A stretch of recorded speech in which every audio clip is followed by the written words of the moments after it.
और बड़ी खबर अमेरिका से इस वक्त की मिल रही है। पॉर्न स्टार से संबंध छिपाने के लिए पैसे देने के आरोपों से घिरे अमेरिका के पूर्व राष्ट्रपति डोनाल्ड ट्रंप मैनहट्टन की कोर्ट में पेश हुए। सुनवाई के दौरान अभियोजन पक्ष ने ट्रंप पर 34 आरोप लगाए, जिस पर ट्रंप ने जूरी के सामने सभी आरोपों को नकारते हुए खुद को निर्दोष बताया। अमेरिका के पूर्व राष्ट्रपति डोनाल्ड ट्रंप न्यूयॉर्क की मैनहट्टन कोर्ट में एक आपराधिक मामले में पेश हुए, लेकिन इसके पहले कोर्ट में पेशी के लिए पहुंचे ट्रंप को पुलिस ने गिरफ्तार कर लिया था। Trump porn star stormy Daniels को मुंह बंद रखने के लिए धन देने के आरोपों से जुड़े आपराधिक मामलों में मैनहट्टन की अदालत में पेश हुए थे। ट्रंप पर आपराधिक गतिविधियों को छुपाने के लिए कारोबारी रिकॉर्ड में गलत एंट्री करने के आरोप लगे। ट्रंप पर मतदाताओं से गैर कानूनी गतिविधियां छिपाने के लिए कारोबारी रिकॉर्ड को गलत साबित करने का आरोप लगा। अभियोजन ने कहा कि ट्रंप ने 2016 के चुनाव की अखंडता को कम करने की कोशिश की। जज ने ट्रंप को चेतावनी दी कि वो ऐसा कोई बयान ना दें जिससे अधिकारियों के खिलाफ हिंसा भड़के। सुनवाई के दौरान कोर्टरूम में मौजूद अमेरिका के पूर्व राष्ट्रपति डोनाल्ड ट्रंप ने अपने ऊपर लगे सभी आरोपों को नकार दिया और खुद को बेकसूर बताया और अपने ऊपर लगे 34 आरोपों को निराधार बताया। ट्रंप ने कहा कि बिजनेस रिकॉर्ड में कोई हेराफेरी नहीं की। ट्रंप ने कहा कि मेरे खिलाफ लगाए गए आरोप बेबुनियाद हैं। ट्रंप ने जज के सामने कहा, मैं निर्दोष हूं। ट्रंप पर पॉर्न स्टार स्टॉर्मी डेनियल्स को मुंह बंद रखने के लिए करीब 1 करोड़ 7 लाख रुपए देने और इस भुगतान को वकील को दी कानूनी फीस के तौर पर दिखाने का आरोप है। और वहीं पॉर्न स्टार को मुंह बंद रखने के लिए पैसे देने के मामले में कोर्ट में पेश होने के लिए अमेरिका के पूर्व राष्ट्रपति डोनाल्ड ट्रंप मैनहट्टन पहुंचे थे। पेशी के पहले ही कोर्ट के बाद ट्रंप को गिरफ्तार कर लिया गया। सुनवाई के दौरान कोर्ट में ट्रंप के चेहरे पर मायूसी दिखाई दी। कोर्ट में सुनवाई के बाद ट्रंप अपने कोर्ट रूम से बाहर निकल गए और ट्रंप की गिरफ्तारी वाले विजुअल्स जो है वो भी अब हम आपको दिखा देते हैं कि किस तरह से ट्रंप को गिरफ्तार किया गया, कैसे उन्हें कोर्ट के अंदर लेकर के जाया गया। देखिए, 2 दर्जन से ज्यादा आपराधिक आरोपों से घिरे ट्रंप जब मैनहट्टन कोर्ट पहुंचे तो उन्हें पेशी के पहले ही पुलिस ने गिरफ्तार कर लिया। इस दौरान उनके हजारों समर्थक भी मैनहट्टन में मौजूद रहे।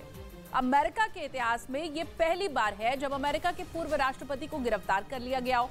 पेशी से पहले उनका फिंगरप्रिंट भी लिया गया। ट्रंप पर लगे 2 दर्जन से अधिक आरोपों में कुछ इतने ज्यादा गंभीर हैं जिसमें ट्रंप को अधिकतम 4 साल की जेल की सजा हो सकती है। ट्रंप ने पेशी के कुछ घंटे पहले अपने समर्थकों को एक ईमेल भेजा था।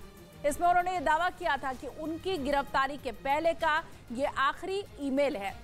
व्हाइट हाउस ने ट्रंप के मामले पर टिप्पणी करने से इनकार कर दिया और ये भी कहा कि राष्ट्रपति जो बाइडेन ट्रंप के मामले पर ध्यान केंद्रित नहीं कर रहे हैं।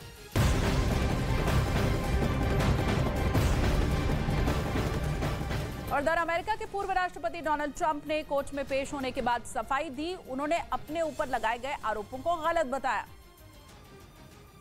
God bless you all. God bless you all. And I never thought anything like this could happen in America. Never thought it could happen.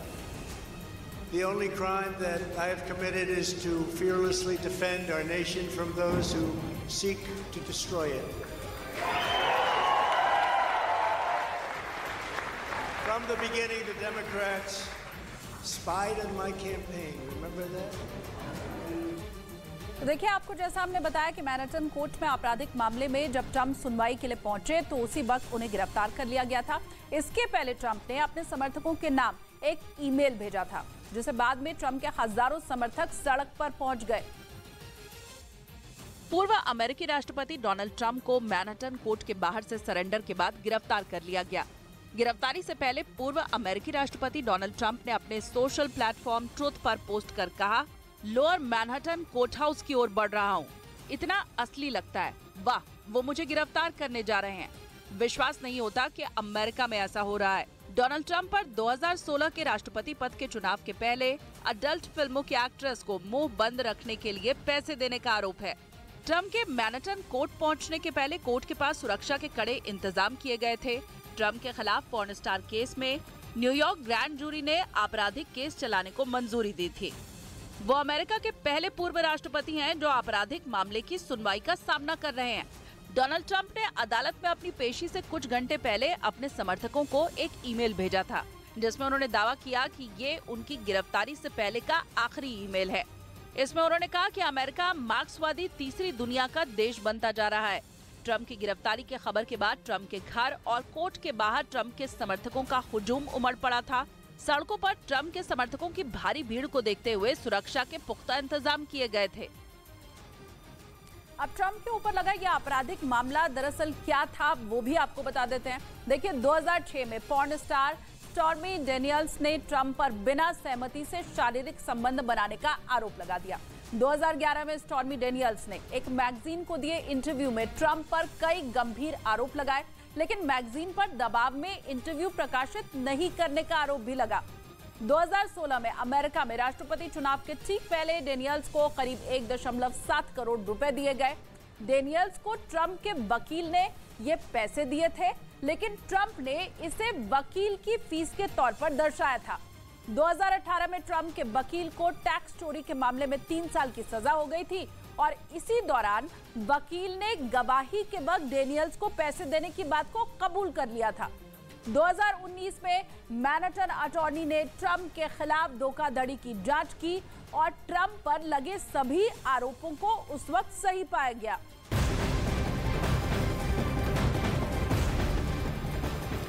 और ट्रंप पर जबरन संबंध बनाने के आरोप लगाने वाली पॉर्न स्टार स्टॉर्मी डेनियल्स पर एक कोर्ट ने भारी जुर्माना लगाया।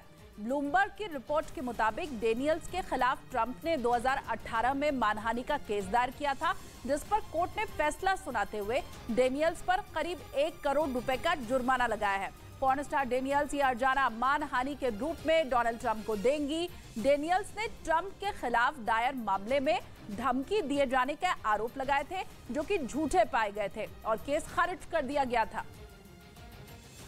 तो बड़ी खबर, मानहानि केस डोनाल्ड ट्रंप जीत गए हैं और अब हर्जाने की जो राशि है वो पॉर्न स्टार को देनी पड़ेगी डोनाल्ड ट्रंप को। ये बड़ी खबर आपको हम बता रहे हैं। डेनियल्स ने ट्रंप के खिलाफ दायर मामले में धमकी दिए जाने का आरोप लगाया था, लेकिन ये तमाम आरोप झूठे पाए गए और उनके केस को खारिज कर दिया गया था। और उधर जो स्टॉर्मी डेनियल्स हैं, उनके ऊपर कोर्ट की तरफ से अब भारी जुर्माना लगा दिया गया है।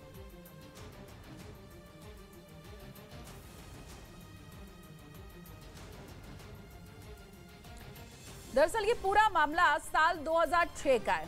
स्टॉर्मी डेनियल्स के मुताबिक उनके और डोनाल्ड ट्रंप के बीच साल 2006 में अफेयर चला था, लेकिन तब वो एक बिजनेसमैन थे। अमेरिका में साल 2016 में जब राष्ट्रपति चुनाव हो रहा था, उस वक्त चुनाव प्रचार के पहले डोनाल्ड ट्रंप ने उन्हें इस अफेयर के बारे में अपना मुंह बंद रखने और दुनिया से इसे छिपाने के एवज में $1,30,000 यानी करीब 1 करोड़ 7 लाख रुपए दिए थे।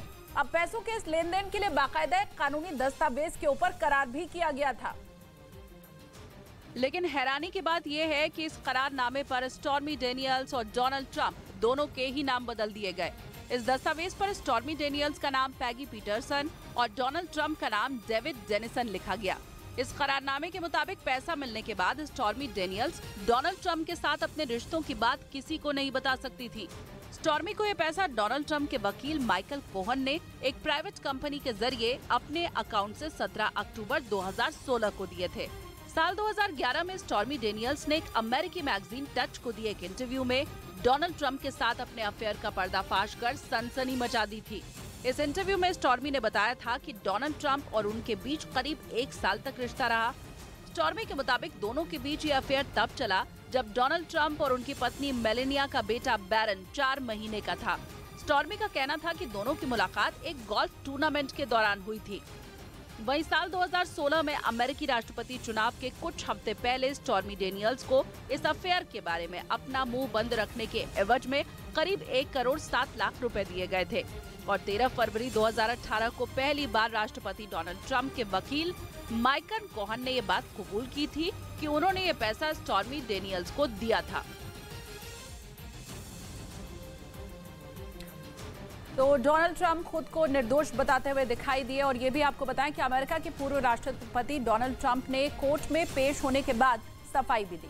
उन्होंने अपने ऊपर लगाए गए तमाम आरोपों को गलत बता दिया, खारिज कर दिया। And I never thought anything like this could happen in America. Never thought it could happen. The only crime that I have committed is to fearlessly defend our nation from those who seek to destroy it. This fake case was brought only to interfere with the upcoming 2024 election.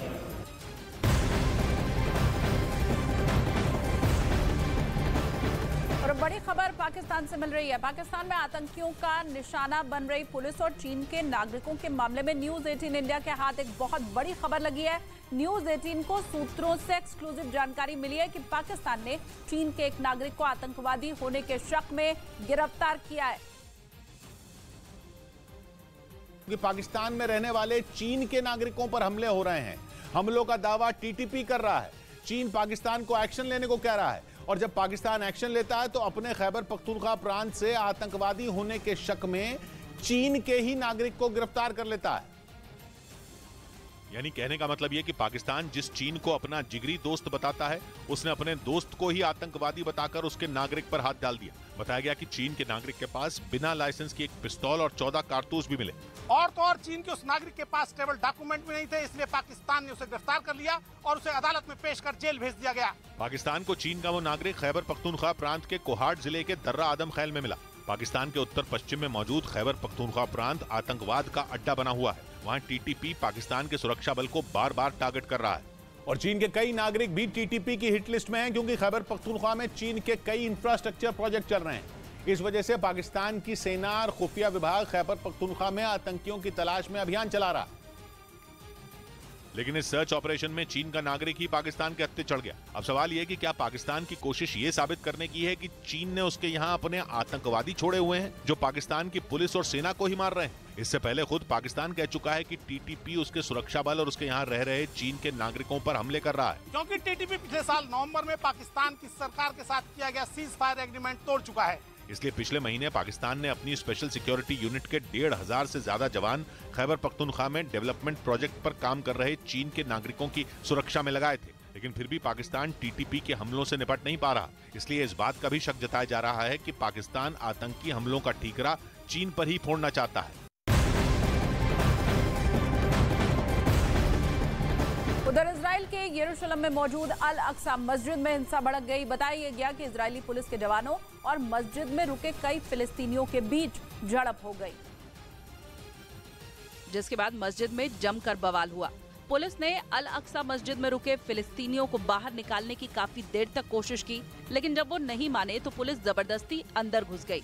इसके बाद सख्ती बरतते हुए उन पर तेज रोशनी और आवाज करने वाले स्टन ग्रेनेड और रबड़ की गोलियां दागनी शुरू की गयी।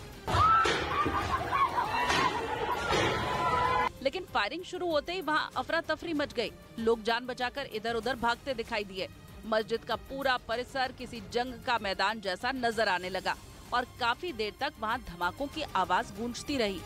आरोप है कि इस दौरान कुछ महिलाओं के साथ बदसलूकी भी हुई। हालांकि वहां हुए बवाल में कितने लोग घायल हुए इसका पता नहीं चल पाया। राजस्थान में राइट टू हेल्थ बिल पर सरकार और डॉक्टरों के बीच समझौता हो गया। इस बिल के खिलाफ पिछले कई दिनों से डॉक्टर हड़ताल पर थे, जिस पर समझौते के बाद उन्होंने हड़ताल खत्म कर दी। सरकार और डॉक्टरों के बीच राइट टू हेल्थ बिल पर हुए समझौते के तहत अब निजी अस्पताल इसके दायरे से बाहर होंगे। सुबह 8 बजे से सारे प्राइवेट अस्पताल और सारे प्राइवेट डॉक्टर्स अपने काम पर रूटीन में वापस लौटेंगे। किसी भी तरह की सरकारी मदद से चलाए जा रहे अस्पतालों के अलावा प्राइवेट मेडिकल कॉलेजों में ही ये कानून लागू होगा, जिसकी जानकारी राजस्थान के मुख्यमंत्री अशोक गहलोत ने ट्वीट के जरिए दी। इधर गैंगस्टर अतीक अहमद को गुजरात की साबरमती जेल से तिहाड़ जेल भेजा जा सकता है, जिसकी तेज अर्जी यूपी सरकार जल्द ही सुप्रीम कोर्ट में दाखिल कर सकती है, जिसमें गैंगस्टर अतीक अहमद को दिल्ली की तिहाड़ जेल शिफ्ट किए जाने की इजाजत मांगी जाएगी। प्रयागराज प्रशासन ने यूपी सरकार को एक गोपनीय रिपोर्ट भेजी, जिसमें गैंगस्टर अतीक अहमद की जेल बदलवाने की सिफारिश की गई। इसे ही आधार बनाकर यूपी सरकार उसकी जेल बदलवाने की तैयारी में है। उधर राजस्थान में राइट टू हेल्थ बिल पर सरकार और डॉक्टर्स के बीच समझौता हो चुका है। इस बिल के खिलाफ पिछले कई दिनों से डॉक्टर हड़ताल पर थे। और एक और बड़ी खबर मिल रही है, वो आपको बता दें, मैक्सिको से दिल्ली लेकर के पहुंची है पुलिस। गैंगस्टर के साथी को लॉरेंस गैंग से जुड़ा हुआ दीपक बॉक्सर अब दिल्ली पहुंच चुका है। दिल्ली पुलिस को एक बहुत बड़ी कामयाबी हाथ लगी है जब विदेश में बैठे किसी माफिया को गिरफ्तार किया गया हो। तस्वीरें इस वक्त आपको हम दिखा रहे हैं। लॉरेंस बिश्नोई गैंग से जुड़े हुए गैंगस्टर दीपक बॉक्सर को दिल्ली पुलिस ने मैक्सिको में गिरफ्तार किया और अब उसे लेकर के दिल्ली पुलिस पहुंच चुकी है। यहाँ दिल्ली में बड़ी खबर आपको हम दिखा रहे हैं। लॉरेंस बिश्नोई बड़े दिनों से मदद कर रहा था दीपक की, ये भी खबर मिल रही थी और अब उसकी गिरफ्तारी हो चुकी है।